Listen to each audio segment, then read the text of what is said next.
যারা এর পূর্বে এই কাজগুলো করছেন বা ফল পাইছেন তারা জানেন এগুলো কি পরিমাণ কাজ করে। তো ভিউয়ার্স, যারা অ্যাকচুয়ালি বিপদে পড়ে গেছেন যে আপনার স্বামীকে এখন যদি আপনি বাধ্য না করেন তাহলে সে ধ্বংস হয়ে যাচ্ছে বা আপনাদের জীবন ধ্বংস হয়ে যাচ্ছে, সেই ক্ষেত্রে কিন্তু এগুলো করবেন। আপনি যদি খারাপ নিয়তে কোনো মানুষকে করেন তাহলে কিন্তু এটা অন্যরকম হয়ে যায়। তো তাই আমি অনুরোধ করবো যে খারাপ নিয়তে করবেন না।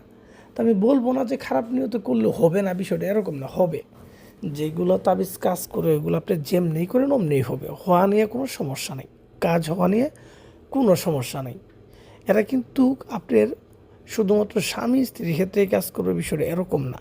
এটা কোনো প্রেমিক প্রেমিকার জন্য করতে পারবেন, ছেলে অথবা মেয়ে দুইজনকেই করতে পারবেন, সমস্যা নেই। একজন ছেলে হয়ে মেয়েকে করতে পারবেন,